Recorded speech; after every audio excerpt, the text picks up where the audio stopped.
Allah dostlarından biri İbrahim Xəlilullah.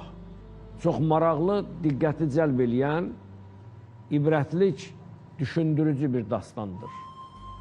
Ki biz Quran-ı Kərimdə İbrahim Peyğəmbərin qonaqpərvərliyi haqqında danışdıq, oğlu İsmail barəsində geniş danışdıq.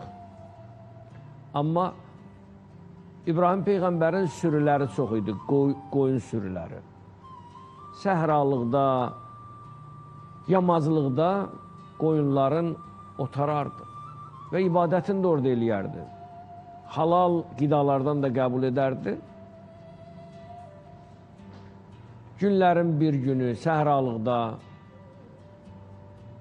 İbrahim Peyğəmbər gözəl bir söz eşidir. Sanki bir gəncin səsini eşidir.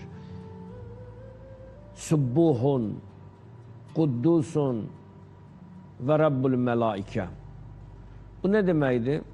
Subbuhun, Quddus, Allahın müqəddəs adlarındandır. Müqəddəs Allah, əziz Allah, Allahın gözəl simalarını səsləyən bir ad. Subbuhun, Quddus və Rabbul Mələikəti və Ruh. Baxır arxaya, görür ki, bir gənc zikr eləyir. İbrahim Peyğəmbər buyurur ki, sənin bu zikrin mənim qəlbimdə bir eşq yarattı. Sevgi yarattı. Onu zəhmət olmasa bir də təkrar et, dedi. Dedi, demirəm. Dedi, axı, indi deyirdin sən Subbuhun, Quddus, Rabbul Mələikət və Ruh. İndi niyə demirsən? Dedi, şərtim var. İbrahimə deyir. Nə şərtim var? Bax, bu sürüləri görürsən, dedi, bəli. O sürülərin bir hissəsini verəcəksən mənə. Allah gör nə ilə sınıyır insanı. Gör nə ilə sınıyır. İbrahim əleyhissalam fikirləşir. Bu kəlməyə görə sürülərimin bir hissəsini versəm, yeri var. Ağıldır da, qəbul edir. Allahın adları niyə ki, yox? Dedi, mən bu sürülərin bir qismini verdim sənə, de. Təkrar eləyir. Subbuhun, Quddusun və Rabbul Mələikət və Ruh. Dedi, xahiş eləyirəm, bir də de. Mənim qəlbimdə iz buraxır, eşq yaradır. Dedi, demirəm. Sürülərimin bir hissəsini də ver. Yenə də verir və deyir, üçüncü sürülərin hamısını verir. Gör imanın dərəcəsi, Allaha olan eşq, Allaha olan səmimiyyət, Allaha olan münasibət.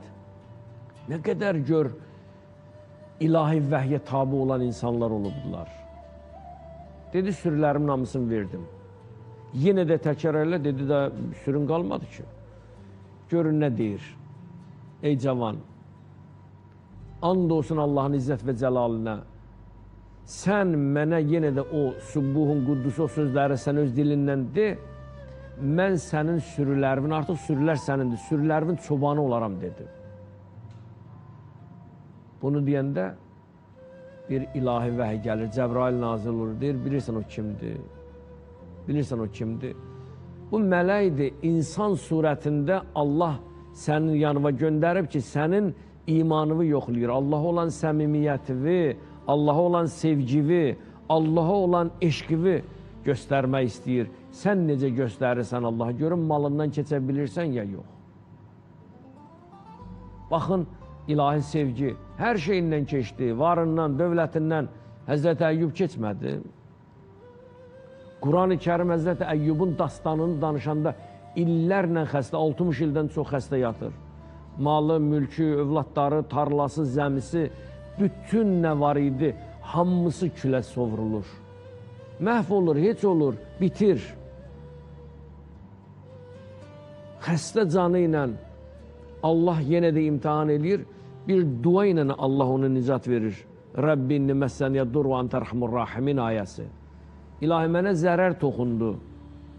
Baxın, nə deyir? Demir, naşükürlük eləmir. Allaha olan eşqinin təzahürü budur. İlahi, mənə zərər toxundu. Mən xəstələnmişəm. Mənə bəla gəlib. Mən şikayət eləmirəm. Sadəcə sən mənim halımdan xəbərdarsan. İnsan var ki, əlindən bir maddiyyat çıxandan sonra bilirsiniz nə qədər nankördülər. Quran-ı Kərim buyurur, insan nankördür. İnsan səbirsizdir. İnsan unutqandır. Yaxşı, Allah bunu vermişdir sənə, bir zamanda alacaq da. Bədən də əmanətdir, mal dövlət də əmanətdir, xəzinə də əmanətdir. Ola bilər ki, sənin o qədər zəngin var dövlətin olsun, sonda o var dövlətin sən xəzinəsinin əsirinə çevriləsən. Var dövlətin zindanına çevriləsən, o var dövlət insanı məhv eləsin. O mühitdən çıxa bilməsin. Allah verib ver. İnsan paylaşdıqca, insan sevdikcə, insan rəğbət bəslədikcə Allah olan etimadını gözəlləşdirir.